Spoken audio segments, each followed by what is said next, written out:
Bueno, les saludo en el amor del Señor, a los que nos saludamos sobre todo, y les pido si me puede acompañar en oración para empezar. Y Dios, nos presentamos delante de ti en esta hora, agradeciendo, Señor, primeramente tu presencia, el glorioso privilegio, Señor, que tenemos, Señor, de poder reunirnos, de estar en tu familia, de estar en un lugar cómodo, Señor, tranquilo, donde tú nos provees, Señor, tu alimento, tu palabra, y nos permites conocerte cada día más, Señor. Gracias por tu iglesia, porque usted, Señor, nos ha conducido hasta este día. Reconocemos por un momento, Señor, y recordamos aquellos tiempos, tantos años atrás, donde esto partió, y caminamos, Señor, esta senda junto a ti, y ahora vemos, Señor, a lo que tú nos has traído, y te pedimos, Señor, que tú sigas conduciéndonos, Señor, a esta iglesia, no solo hoy día a través de la palabra, sino que el resto de nuestras vidas, Señor, para servirte y agradarte en medio del lugar donde nos has puesto. Ayúdenos, Señor, en esta mañana a poner atención. Ayude a mis hermanos, por favor, a retener lo que usted ha preparado para ellos. Y ayúdenme a mí, Señor, a hablar como debo hablar. Muchas gracias, Señor, por tu amor y por tu consideración y por tu fidelidad siempre con nosotros. Muchas gracias, Señor. Amén.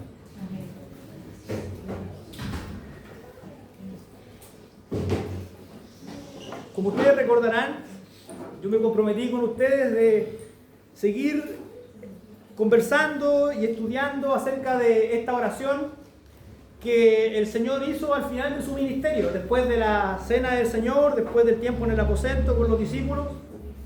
Antes de terminar ese momento, el Señor oró, y esa oración fueron unas puertas abiertas para nosotros, para una unidad eterna a la que nadie había mirado, en la que nadie había mirado antes, en cómo el Padre unido al Hijo estaban dialogando, quiero decir, y el Hijo estaba procurando que esa oración, esa intimidad, fuese reservada para nosotros, para nuestra edificación y para nuestro crecimiento.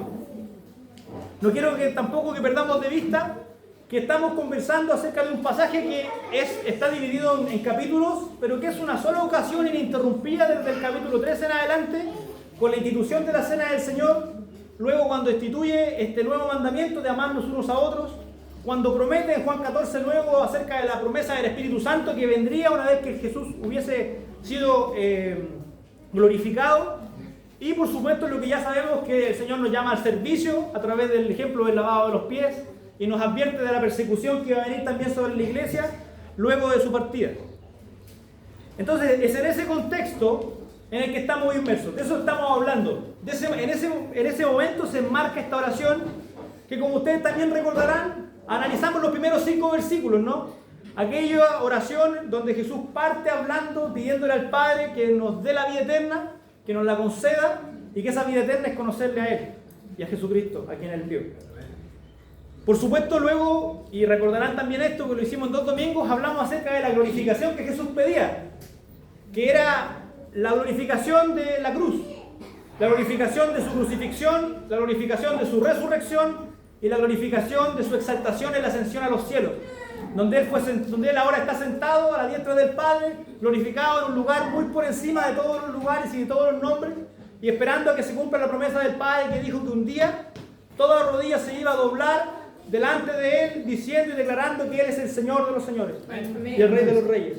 Leímos el capítulo de Apocalipsis, donde hablaba acerca de esa glorificación, donde no se halló a ninguno digno de abrir el libro ni de mirar en él el libro de la vida, y donde Él, con poder y majestad, se puso en pie y tomó el libro, y no solo lo vio, sino que lo leyó. A Él sea la gloria. De Él estamos hablando, de Jesucristo. Y luego terminamos hablando la última vez que nos vimos acerca de la glorificación del Padre, cómo es que Jesús a través de esa obra glorificó al Padre, cómo Él permitió y abrió la puerta para que no solo hubiese un Hijo de Dios, sino que ahora estuviésemos todos herederos de esa promesa, y ahora adoptados a su familia de Dios, haciendo crecer, por supuesto, la gloria de Dios y vindicando la victoria del Hijo contra los enemigos de su Padre. ¿Se recuerdan? La caída en el huerto fue reivindicada a través de la victoria del Hijo, cuando Él despojó a los principados y a las potestades y los exilió públicamente, triunfando sobre ellos en la cruz. De modo tal que el Hijo glorificó al Padre, el Padre glorificó al Hijo, y esa promesa, esa petición que el Hijo hizo en ese pasaje, la vemos cumplida, como digo, en esos pasajes que leímos, tanto, como ya, discúlpenme que lo repita, en la glorificación del Padre a través del Hijo, y en la glorificación del Hijo a través del Padre. Entonces ahora nos compete seguir viendo qué es lo que sigue orando Jesús. Y les voy a invitar a que abran sus Biblias, como es obvio, en Juan 17.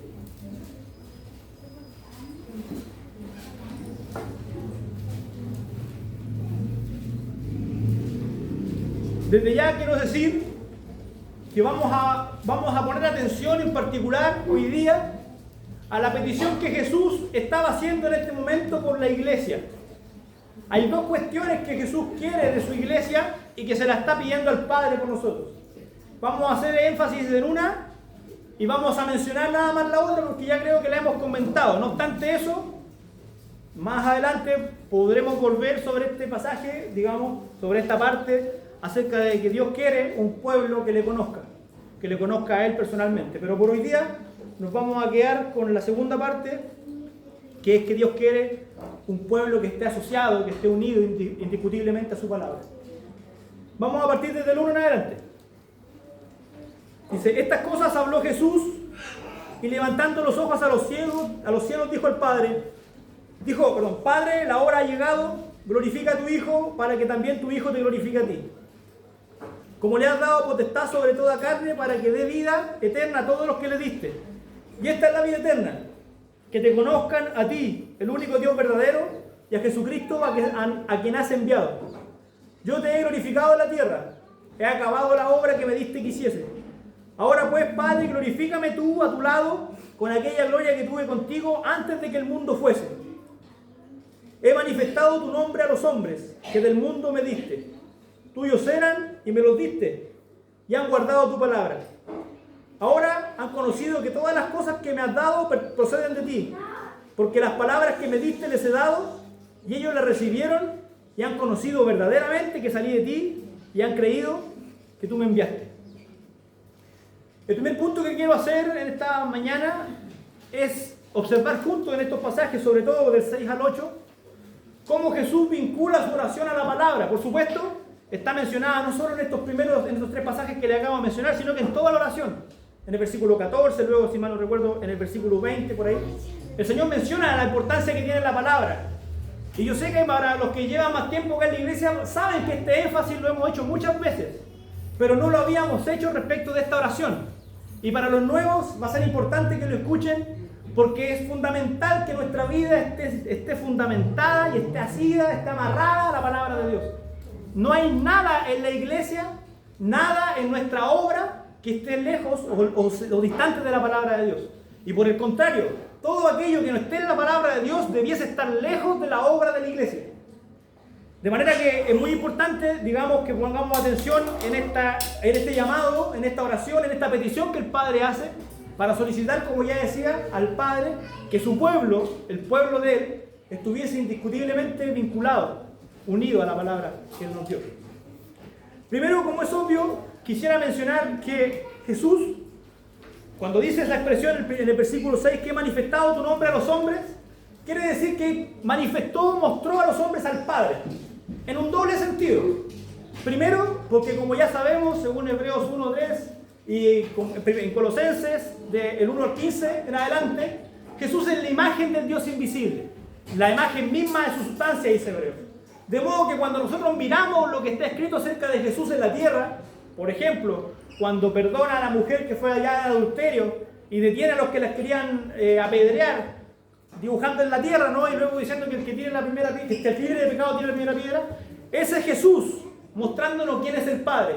El mismo Padre que prometió que Él ya no está enojado con nosotros, sino que nos dio la palabra de la reconciliación, ¿se recuerdan? 1 Corintios 5. Bueno, el punto es que Jesús mostró al Padre. Lo mostró porque Él era la imagen del Padre, en un primer sentido, pero también a través de su enseñanza, porque recuerden tantos pasajes donde Jesús menciona que Él no habló nada que no fuese lo que el Padre le dio para hablar. De forma tal que tenemos por una parte en las acciones de Jesús al Padre y en las palabras de Jesús al Padre. Y en esto quiero hacer un punto, que es que tenemos que situarnos en qué momento está pasando esto. Porque nosotros hoy en día, 2000 años después, tenemos la Biblia en nuestras manos, ¿no? Pero la Biblia como tal en ese tiempo no existía, sino cuando mucho el Antiguo Testamento, el Pentateuco, los profetas y qué sé yo. De forma tal que cuando el Señor comparte estas cosas con sus discípulos y luego los discípulos, inspirados por el Espíritu Santo, las registran para nosotros, Esa es ahora palabra de Dios. Por supuesto, porque la estaba diciendo el Hijo de Dios. Pero tenemos que recordar que estas cosas que se están diciendo aquí, que estamos leyendo en ese momento, no estaban instituidas como nosotros las tenemos hoy en día. De forma tal que era importantísimo lo que se estaba haciendo en ese momento, porque estaba marcando el precedente o las líneas según las cuales la iglesia se tenía que regir desde ese momento en adelante. Entonces tenemos a Jesús por una parte hablándonos y los discípulos registrando eso, lo que nosotros conocemos en el Nuevo Testamento como los evangelios. Luego el libro de los Hechos son las historias de los discípulos luego de la ascensión de Jesucristo. Y luego las cartas todas se fundamentan en las enseñanzas que Jesús vino a revelar.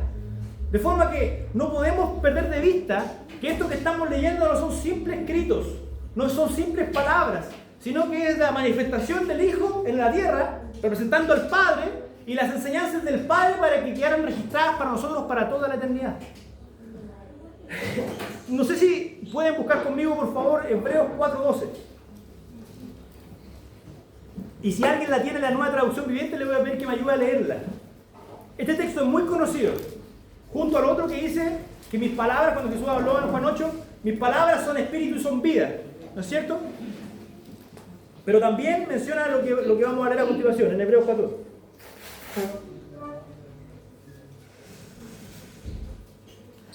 Mike, ¿tú tienes el NDE o no? Sí, pero lo tengo yo. Ah, no, solo. ¿Alguien tiene el NDE? Mi hermana Soledad, por favor, le voy a pedir que lo lea. Amén. Pues la palabra de Dios es viva y poderosa, es más cortante que cualquier espada de 2 filos, penetra entre el alma y el espíritu, entre la articulación y la médula del hueso. Deja al descubierto nuestros pensamientos y deseos más íntimos. La importancia de la palabra. La Biblia, hermanos, con diferencia de cualquier otro libro, no es solamente el texto que intelectualmente se puede adquirir, sino que en ella hay espíritu y hay vida. En ella, la palabra misma, la palabra así tal cual, esto que está aquí escrito, es vivo y eficaz para producir en nosotros cambios, para discernir en nosotros lo que está pasando, de modo que nosotros tenemos que estar vinculados a la palabra permanentemente, porque es ella la que hace la obra, es ella la que ordena nuestros pasos, es ella la que nos guía para tomar decisiones, es ella la que decide qué es lo que es bueno y qué es lo que es malo, es ella la que muestra cómo tiene que conducirse la iglesia, es ella todo lo que Dios planeó para su iglesia. Por eso Jesús, insisto, abrió este pasaje, este momento de intimidad, para que los discípulos la pudiesen atestiguar y Juan la pudiese registrar luego para nosotros.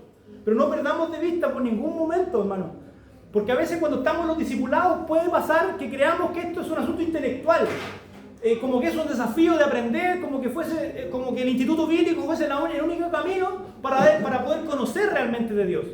Pero lo que yo quiero que ustedes se lleven hoy día es que la palabra, recuérdenlo, que es viva y que es eficaz y que es más cortante que cualquier cosa y que ella va a hacer en tu vida cosas poderosas que solo Dios puede hacer a través de ella. Por eso la dejó para ti. Esto solamente, no puedo, mis palabras son muy limitadas para expresarte la importancia de la palabra, porque es algo que se experimenta. Yo no puedo decir cómo es que ella me ha cambiado, cómo es que ella me ha dirigido, no solo como un mandato, como sus instrucciones, sino porque, hermanos míos, la palabra de Dios son los pensamientos mismos de Dios. Amén. Y si me apuran, es Dios mismo. En ella vemos a Dios mismo, a su Hijo y a su imagen, y vemos sus deseos, y podemos pensar y conocer en Él su corazón. Y eso no lo puede dar ningún otro libro. Yo en la universidad, cuando tenía que estudiar, no solo estaban aquellos textos que nosotros estudiábamos como manuales, sino que los profesores más eruditos estudiaban al autor, porque a través de entender al autor entendían el libro que había escrito. En este sentido, mi llamado, hermanos míos, es que si la Biblia está disponible, no solo para aprenderla intelectualmente, sino que porque a través de ella se manifiesta Dios a tu vida, su Espíritu, porque fue el Espíritu Santo el que la inspiró, y fue el Padre el que la dio, y fue el Hijo el que estaba hablando. De forma que la Biblia no puede ser algo lejano a nosotros. Por eso Jesús está pidiendo esto. Está pidiendo y está mencionando acerca de la importancia que tiene la palabra para sus discípulos.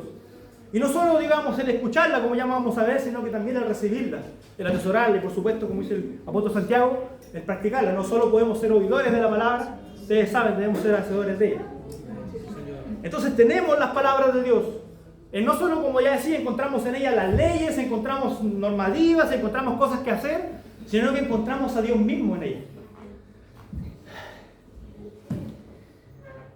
Como ya decía, en estos pasajes que acabamos de leer, Jesús está pidiendo dentro de varias cosas que pide algunas cosas por su pueblo, que las vamos a ver con el tiempo. Las hicimos una pincelada la otra vez, pero ahora quiero ir al detalle.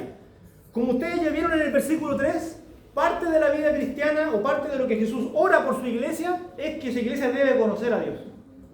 Debe conocerle, porque esta es la vida eterna. Si decimos tener vida eterna, tenemos que conocer a Dios. El que no conoce a Dios no tiene vida en sí mismo, no tiene vida eterna. De modo tal que tenemos un desafío que es a través, por supuesto, de la Escritura, conocer a Dios y a través de la oración y a través de la comunión con su pueblo, lo que es fundamental. Pero como digo, no es el énfasis que vamos a hacer hoy día. Esto es fundamental, pero lo vamos a ver más adelante. Por ahora el énfasis que quiero hacer es que Dios quiere un pueblo vinculado a la palabra. No solo un pueblo que le conozca, sino que un pueblo vinculado a la palabra. En este sentido, debemos recordar que la Biblia no es solamente un libro de historias.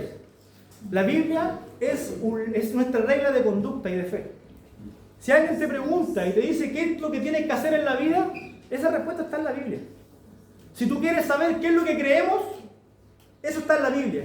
Si tú quieres saber cómo conducirte, es la Biblia. De modo tal que aquel que no conoce la Biblia es un ciego. Va dando tumbos. Como quien está en una habitación oscura y se conduce tocando las murallas. Murallas que lo pueden llevar a un precipicio. Pero la palabra es lámpara y luz a mi camino. Amén. Y lumbrera a mi camino. Sí, Señor. De manera que tenemos una responsabilidad de conocer la palabra. Porque conociendo la palabra conocemos al Dios de la palabra. Porque el Espíritu Santo va a tomar, ¿se recuerdan la promesa del Espíritu cuando Jesús dijo, Él tomará de lo mío y os lo hará saber? De forma tal que si queremos tener vinculación y unidad y relación con el Padre, con el Hijo y con el Espíritu Santo, la palabra es el camino. Amén. El Padre la dio, el Hijo la compartió y el Espíritu la inspira hoy en nuestros corazones. Por eso digo que no puedo expresar con mis palabras cuán importante es la palabra para ti. Que la busques, que la leas. Y si te cuesta, por último, que pongas atención cuando venimos y la atesores en tu corazón, porque es mucho mejor un versículo que creamos y vivamos que toda la Biblia, pero archivada en mi cabeza como un conocimiento. Por eso les digo que esto no se trata de ser eruditos y ir al instituto bíblico y que todos tengamos un montón de títulos. Esto no es un asunto académico. La Biblia es un asunto de vida. Puede ser un versículo que sepas, pero si ese versículo lo vives, eso es todo para nosotros. Eso es el todo para nosotros. Y si además en ello encuentras a Dios, gloria a Dios por eso. Porque es el camino que Él determinó para que nosotros recorriésemos. No hay iglesia, hermanos míos. No hay pastor. No hay instituto bíblico. No hay denominación. No hay nada que pueda transgredir la palabra de Dios. El que lo haga, inmediatamente queda descalificado de la obra. Queda descalificado del llamado. Porque nosotros en la iglesia nunca podemos perder de vista que no existen autoridades. En la iglesia hay una sola autoridad, que es Jesucristo. Amén. Los que ejercen autoridad en la iglesia es otra cosa, muy diferente. No son autoridades, actuamos con autoridad delegada. Delegada por el llamado santo de Dios a la obra. Delegada por la confianza y el reconocimiento del pueblo de Dios. Y delegada por la palabra de Cristo. Que no podemos hacer otra cosa sino lo que está aquí. No podemos decir otra cosa que lo que está aquí. Y no debemos decir otra cosa que lo que está aquí. De modo tal que tenemos una responsabilidad, tanto los ministros como el pueblo, de conocer la Escritura para saber qué pasa con nuestra iglesia y con nuestra vida, ¿no? Mucho del problema de la iglesia, todas las chambonadas y ridiculeces que se ven hoy en día y que se propagan como fuego por internet, esas cosas son porque no hay palabra y porque no están lejos del conocimiento de la palabra. Y no solo de la palabra literal, sino de aquel espíritu que le inspiró. Y que inspiró no solo los 10 mandamientos, sino que toda la revelación que tenemos para nosotros hoy en día. Amén. Perdón.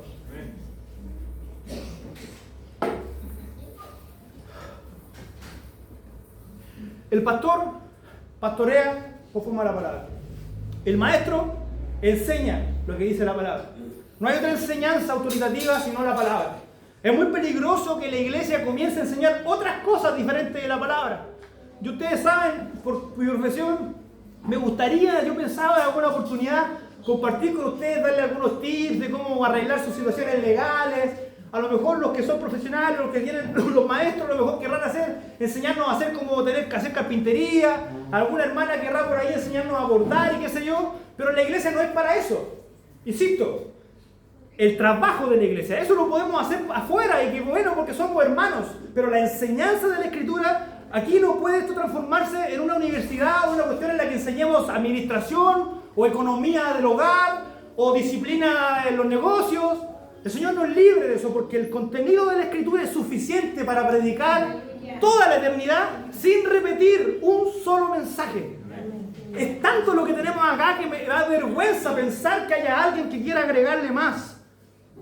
Y vamos a ver inmediatamente una advertencia que les traigo. Una de las dos que traigo hoy día para ustedes. Y si les pido, si mientras las pueden buscar. La primera está en Deuteronomio 4, 2. Les voy a pedir a los hermanos del lado izquierdo mío, por favor, que busquen ese texto, Deuteronomio 4, 2. Los de este lado les pido, por favor, que busquen Proverbios 30, 5 y 6. Les voy a pedir, por favor, si pueden buscar Mateo 15, 6. Como ya decía, el pastor pastorea conforme a la Escritura, el maestro enseña conforme a la palabra. La evangelización se hace conforme a la Biblia. El crecimiento de la iglesia se produce si nos asociamos y conducimos conforme a la palabra. El crecimiento personal, el crecimiento de tu corazón y la fortaleza de tu alma se alcanza a través de poner en práctica los principios de la Escritura. La palabra, hermanos míos, es el martillo que te forma. Es la regla con la que se te mide, es el nivel con el que puedes compararte. Es lámpara, ya decíamos, es luz. Es la fuerza en el día de la necesidad. La palabra es el consuelo en el día del llanto. No sabes las veces que he terminado refugiado en la palabra. Amén. Cuando no hay más consuelo, cuando no hay nadie más, cuando los días han sido grises y todos me han vuelto la espalda, el único refugio ha estado ahí, su palabra. Y a través de ella me he encontrado con Él, su presencia gloriosa y su Espíritu Santo que me consuela, como Dios lo prometió. Pero no podemos no podemos perder de vista estas advertencias que nos hace la palabra. Por favor, alguien de los hermanos que pueda leer Deuteronomio 4:2, por favor. Mi hermano Marcos, ¿sería tan amable? No añadiréis a la palabra que yo os mando, ni disminuiréis de ella, para que guardéis los mandamientos de Jehová vuestro Dios, que yo os ordeno. No aumentarás ni disminuirás de la palabra. ¿Podría, hermano Roberto, por favor, leer el texto de Proverbios 30, 5 y 6? Dice, toda palabra de Dios es limpia. Es el escudo de los que en él esperan. No añadas a sus palabras, para que no te reprendas y seas hallado mentiroso. ¿Pueden verme, por favor? Mateo 15:6. Mateo 15, 6. Dice, ya no ha de honrar a su padre o a su madre. Así habéis invalidado el mandamiento de Dios por vuestra tradición. En cualquiera de los tres ejemplos que acabo de poner, la advertencia es la misma. La palabra de Dios es suficiente. La palabra de Dios es inerrante y la palabra de Dios es suficiente. La iglesia se debe conducir en todas sus áreas y usted como cristiano en toda su vida conforme a la palabra. Y no podemos añadir, como decía el texto que lee Michael, tradiciones de hombres que respetar, porque la palabra es suficiente. No podemos quitar de la palabra aquellas cosas que no nos gusten o que no sean difíciles. Tenemos que predicar todo el consejo de Dios y tenemos que vivir todo el consejo de Dios. Los que están en el discipulado saben que hemos hablado acerca, y bueno, también lo he dicho algunas veces acá, de la variedad de mentiras que tenemos, ¿no? Que siempre pensamos en mentir como algo que es absolutamente mentira, que no tiene nada que ver con la verdad. Pero eso es una forma de mentir. Hay una mentira que es por omisión, cuando yo quito ciertas cosas de la verdad. Y hay una mentira que es por acción o por adición, donde yo a la verdad le agrego otras cuestiones. Todas esas cosas están prohibidas y tenemos la responsabilidad como ministros del Evangelio de mantener la doctrina pura. Cuídate, le dijo Pablo a Timoteo, cuídate de ti mismo y de la doctrina. Debemos mantener todo el consejo de la Escritura. Y nosotros no podemos enfatizar ni siquiera alguna cosa del mensaje por sobre otras. Uno también de los problemas graves de la iglesia de hoy en día es que ven a Dios como un monigote, como una ayuda, como un amuleto. ¿Y por qué? Porque desde la predicación se ha enfatizado sobremanera el amor. cuando olvidan que Dios es justo, que Dios está irado todos los días, que Dios no va a dejar por justo al impío y tantas otras promesas que ponen en equilibrio la verdad del Evangelio. Porque si decimos que Dios es solo amor, estamos mintiendo. Porque Dios es amor, pero es todo lo demás. Y si no compartimos un mensaje que le haga justicia a esa verdad, estamos faltando la verdad y estamos incumpliendo el mandamiento que acabamos de leer. Sea por omisión, sea por adición, sea por ignorancia, por mala preparación, el Señor nos libre. Pero vamos a ser responsables. Y esto no solo está dicho para los líderes de la iglesia, sino también para los miembros. Porque usted tiene la Biblia como yo. Y usted puede juzgar lo que aquí se dice, igual como lo puedo juzgar yo. Y no se desperdicie el privilegio que el Señor le dio. Privilegio que tantas veces le hemos dicho que fue costeada con sangre, pagada con sangre, no solo del Señor Jesucristo, sino de toda la seguidilla y la marea de mártires que se sacrificaron para que este libro llegara a nuestras manos. Debemos honrar el legado que tenemos. La iglesia no salió de debajo del suelo hace 30 años o hace 15 años aquí en Forestal. Nosotros somos deudores de una herencia milenaria que ha venido desde los discípulos de Jesucristo que recibieron el mensaje y dieron sus vidas para que esto se propagara. Y aunque cayeron los imperios, nosotros seguimos de pie. Y seguiremos de pie siempre que seamos fieles a lo que el Señor nos mandó. Que la palabra sea fundamental, que la palabra sea tu vida, que la palabra sea tu nivel, que la palabra sea tu plomo, que la palabra sea el martillo con el que golpea, Señor, tu corazón y te construya. La palabra y nada más. Jesucristo y nada más. Jehová de los ejércitos y nada más. No necesitamos más en la iglesia que lo que tenemos en la palabra revelado por Dios y por su Espíritu Santo. Señor, nos libre, nos perdone en lo que hemos fallado, pero encamine siempre nuestros esfuerzos para que la palabra lo sea todo. Volvamos por favor sobre el texto de Juan 17, por favor.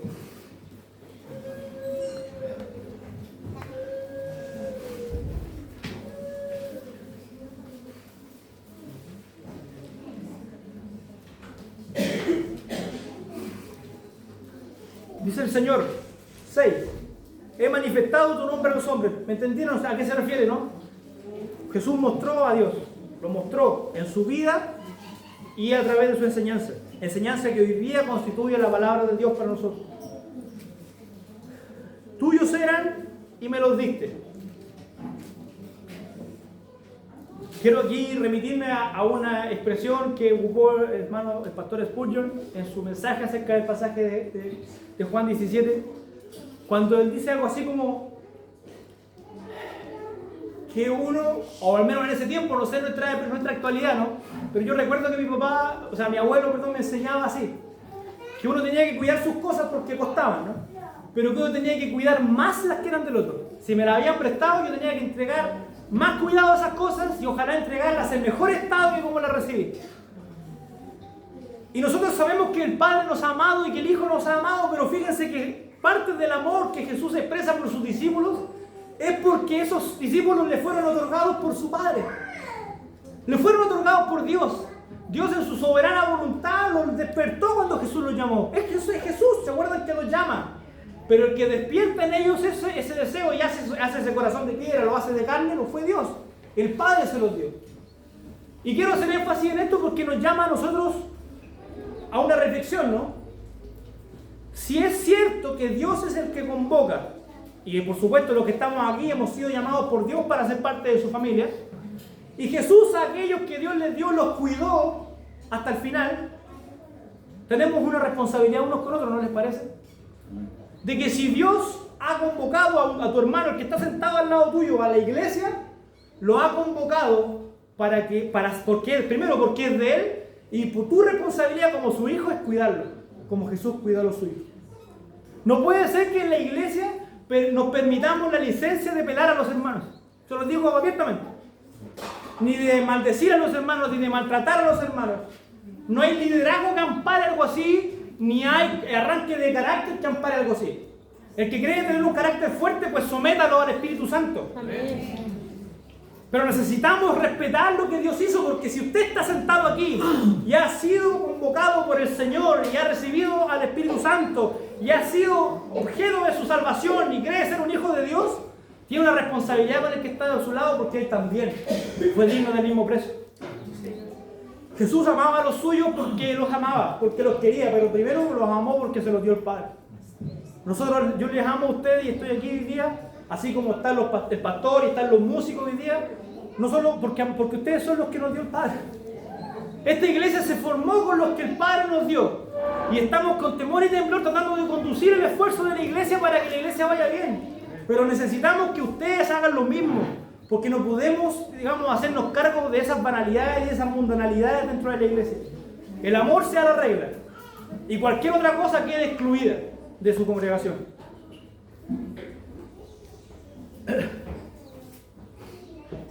Permítame volver al 7. Ahora han conocido que todas las cosas que me has dado proceden de ti. Disculpe, me voy a leer al 6 o no. Me voy adelante. He manifestado tu nombre a los hombres que del mundo me diste. Tuyos eran y me los diste. Y han guardado tu palabra. Ahora han conocido que todas las cosas que me has dado proceden de ti. Una cuestión a la que tenemos que poner atención, además de este amor que estamos llamados a tener unos por otros, es que Jesús en esta enseñanza y en todo lo que ha compartido durante su vida, pero particularmente desde el capítulo 13 en adelante, si ustedes lo recuerdan, lo llamamos la preeminencia de Cristo. Cuando Él se dice a sí mismo el buen pastor, cuando Él dice que es la puerta de las ovejas, cuando Él dice que es el pan de vida que ha descendido del cielo. Cristo es el Hijo de Dios viviente, Jesús es Dios. Piensen un momento conmigo también en esa época, todavía eso estaba en entredicho. Los discípulos lo habían creído, Pedro había declarado que Jesús era Cristo, pero todos los demás en su época no lo creyeron. Pero su prueba indubitable fue que Él resucitó. Pero nosotros no podemos perder de vista en esta época la importancia que tiene Jesucristo como nuestro Señor. Yo sé que esto parece irrelevante, pero hoy en día el arianismo y esa enseñanza estúpida de los testigos de Jehová sigue estando presente. Y la gente sigue banalizando a Jesucristo, poniéndolo como la parte débil de la Trinidad. Como que el Dios del Antiguo Testamento era el que condenaba y Jesucristo es bondadoso y amistoso y ruega por ti, por favor, para que lo perdones y por favor que no te quiera hablar fuerte. Jesucristo es Dios. Amén. Jesucristo es Dios, el Salvador del universo, el Redentor de todo lo que hay. Y como lo habíamos visto, si el Padre lo glorificó, nosotros tenemos que tener la máxima idea y percepción y cariño y afecto y adoración por Jesucristo. Por Jesucristo, por el Padre y por el Espíritu Santo. Los discípulos lo habían contemplado y por eso habían guardado todo lo que Jesús les había dado. Y ahora, a continuación les voy a preguntar, vamos a hacer un pequeño, digamos, voy a pedirles que me acompañen en un texto, pero no por la importancia de ese texto en sí mismo, sino por el problema que plantea. Porque, como ya he dicho, la palabra es fundamental. Y al final de cuentas, usted la tiene en su casa, la puede tener en su celular, la puede escuchar aquí domingo a domingo, aún en el discipulado, todo eso es bueno. Pero los judíos también tuvieron esa oportunidad y la tuvieron mucho mejor que ustedes, porque hoy día estoy hablando yo, la semana pasada estuvo el pastor, pero cuando estuvo en ellos estaba Jesús hablándoles. De modo que si había alguien que podía ser efectivo era él, pero de todas formas no lo fue con los judíos. Y les voy a pedir que me acompañen para que lo veamos. Este texto está en Juan 8, en el mismo Evangelio de Juan. Como digo, no por la importancia del texto en sí mismo, sino que por la situación que vamos a desentrañar aquí, para plantearle la segunda advertencia. Que me adelanto al libreto, la segunda advertencia es la siguiente: oír la palabra no basta. Lo que dice el versículo 7 de Juan es que ellos recibieron la palabra. Yo puedo oír que alguien llegue a mi casa y me llame. Y hoy no. Y ahí quedaron afuera. Otra cosa es yo salir a abrir la puerta y recibirle, ¿no? Acompáñenme, vamos a leer solo el contexto, vamos a saltarnos algunos versículos y vamos a ir al eje, versículo 37 y versículo 47. Pero partamos en el 31, 8:31. Este diálogo es muy conocido. Está en discusión los judíos hablando acerca de que ellos son hijos de Abraham y que Jesús les dice, no, ustedes las obras de su padre hacen que se refiere al diablo. No, lo vamos a ver, pero partamos en el 31. Dijo entonces Jesús a los judíos que habían creído en él: Si vosotros permaneceréis en mi palabra, seréis verdaderamente mis discípulos. Haciendo énfasis en lo mismo que estamos conversando, ¿no? Y conoceréis la verdad, y este texto conocido, y la verdad os hará libres. Y le respondieron: linaje de Abraham somos y jamás hemos sido esclavos de nadie, como tú me dices, seréis libres. Bueno, saltémonos al versículo 37. Sé que soy descendiente de Abraham, les dice Jesús, pero procuráis matarme, porque mi palabra no haya cabida en vosotros. ¿Por qué lo querían matar? Porque la palabra, aunque la oían y aunque Jesús se las estaba diciendo, no hallaba lugar en sus corazones. Esta es la segunda advertencia. Venir a la iglesia, leer la Biblia como un ejercicio o acercarse a ella como un texto intelectual es similar a esto de oír la palabra, pero que ella no caiga en tu corazón. Nadie se ha convertido nunca y nadie va a ir al cielo por asistir a una iglesia. Nadie ha ido al cielo ni va a ir a la iglesia por leer la Biblia o por ser un estudioso de la Biblia. Uno va al cielo porque la palabra mora en mi corazón. Amén. No por el hecho mismo, sino porque es el Espíritu Santo en ti. Es el Espíritu Santo que vino a morar para hacerte nacer como nueva criatura. Pero si has nacido como nueva criatura, tu alimento es la palabra. El alimento con el que subsistes. Si has nacido de nuevo y la palabra no está en tu vida, no hay vida en ti. Sencillamente porque no podrías vivir sin ella. Como el siervo, ¿se acuerdan de ese texto? No busca por las aguas, así, clama mi alma, oh Dios. Esa es la actitud del creyente respecto a la palabra, como el agua que fluye en este mundo desértico, ¿no? En esta tempestad en la que vivimos diariamente, donde la única agua que encontramos para refrescar nuestra alma es el agua que fluye del trono de Dios y del Cordero, dejada para nosotros en su palabra y de su presencia. Pero fíjese lo de la cabida, y ahora por favor leamos el versículo 47. La discusión sigue, los judíos siguen discutiendo con Jesús acerca de esto, y Jesús les dice: el que es de Dios, las palabras de Dios oye. Amén. Por esto no las oís vosotros, porque no sois de Dios. La prueba indiscutible del hambre y de la sed espiritual, esa es la prueba indiscutible del nuevo nacimiento. Si tú quieres tener certeza de tu salvación, la certeza la puedes encontrar en esa hambre, en esa sed, de querer oír la palabra, pero no como, insisto, no solamente como bulla, porque díganme ustedes si acaso los judíos no la habían escuchado, no la habían oído. La habían oído, pero ¿a qué se está refiriendo el Señor? Se está refiriendo a que no la habían recibido, no la querían para sí, la rechazaban para sí. Y nosotros no podemos pensar que el mensaje del Evangelio podamos tomar para nosotros lo que nos gusta y desechar lo que no. Que podemos empezar con el amor y que Dios me bendice y que Dios quiere lo mejor para mí, por lo tanto yo le pido lo que se me ocurra, que es el origen del Evangelio de la prosperidad. Y luego pensar que todo el resto de las demandas, tomar tu cruz y sígueme, que cosas como esas no son parte de la enseñanza de la Escritura. Pero les pregunto a ustedes, ¿hay espacio en su corazón para enseñanzas como esa? ¿Caben estas palabras de Jesús en ustedes o no? Porque si no volvemos y somos como los fariseos, ¿no? Donde no queremos discutir el mensaje y no estamos de acuerdo con lo que el Señor enseña y las palabras sencillamente nosotros no encuentran cabida y pasan volando. Que el Señor nos libre de esa rebelión, porque eso no va a llegar a ningún buen puerto, hermanos míos. Pero como te digo, el deseo y el plan que Dios estableció fue para que nosotros, igual siguiendo los pasos de los discípulos, abracemos el mensaje completo y lo atesoremos en nuestro corazón para vivir por él. Porque es la única forma de ser cristianos, vivir por medio del mensaje del Evangelio. No hay más vida fuera de esto, hermanos míos. Tal vez te estás decepcionando a lo mejor, ¿no? Pensabas que la iglesia era otra cosa, más entretenida. La iglesia es sacrificio y responsabilidad. Ser hijos de Dios es amable, pero que Él sea toda la porción. El Evangelio no promete nada más en esta vida que su compañía. Cuando Él da la gran comisión y dice: ir y hacer discípulos y enseñen todas las cosas y bautícenlos en mi nombre del Padre, Hijo y Espíritu Santo, la única promesa que añade, el único precio que acompaña: yo voy a estar con ustedes todos los días hasta el fin. Si Jesucristo no te basta, Jesucristo si Jesucristo no te basta, el Evangelio no es para ti.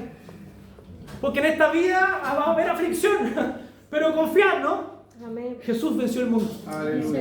De modo que es con Jesús que se camina este camino. Sin Jesús y sin sus palabras no vale la pena.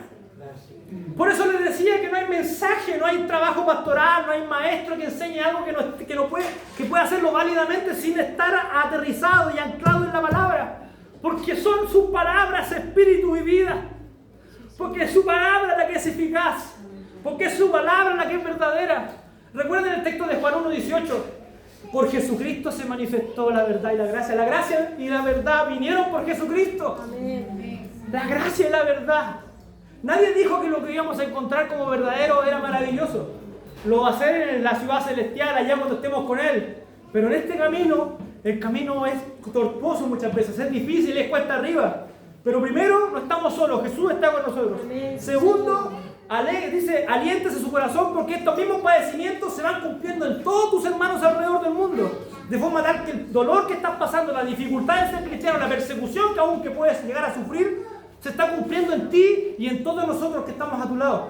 Por eso les decía la importancia de la unidad, que por supuesto Jesús la va a establecer más adelante en la misma oración, pero por ahora recuérdenlo, la importancia de la unidad a propósito de la palabra, que Él nos dio ejemplo de cómo amarnos y que debemos amarnos además como Él nos ha amado a nosotros.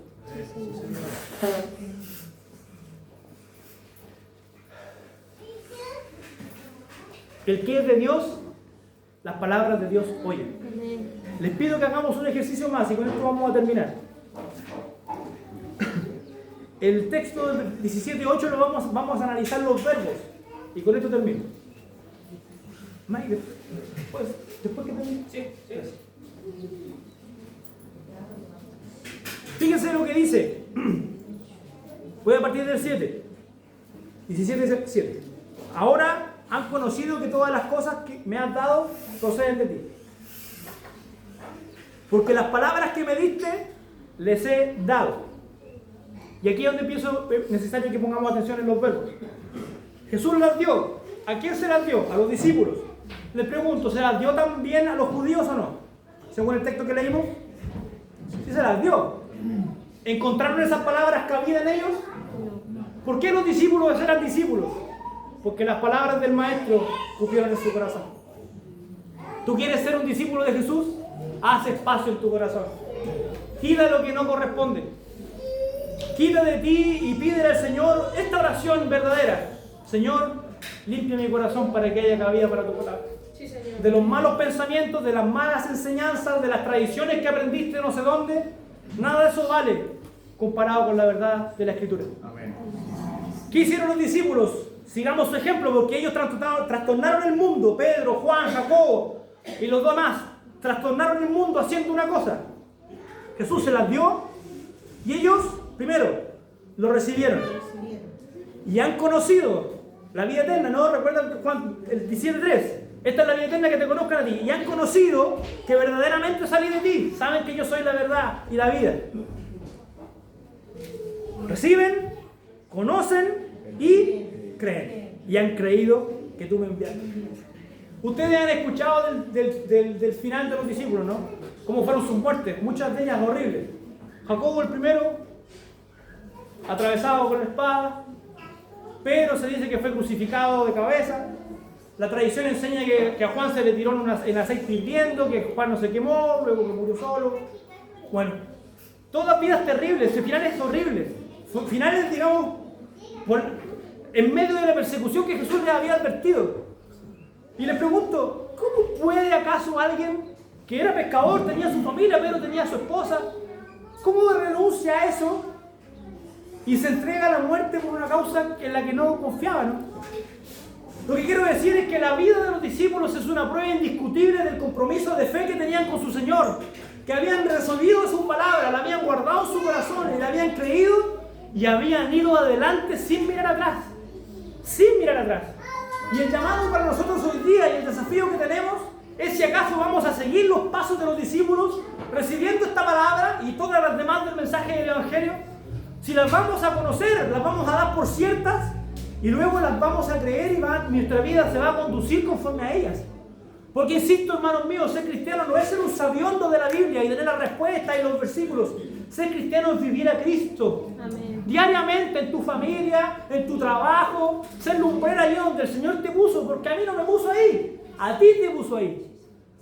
Y ese es tu lugar para brillar, ese es tu lugar para mostrar la luz del Evangelio. Pero para hacer algo así y sacrificar todo lo que haya que sacrificar, primero hay que creer en este mensaje.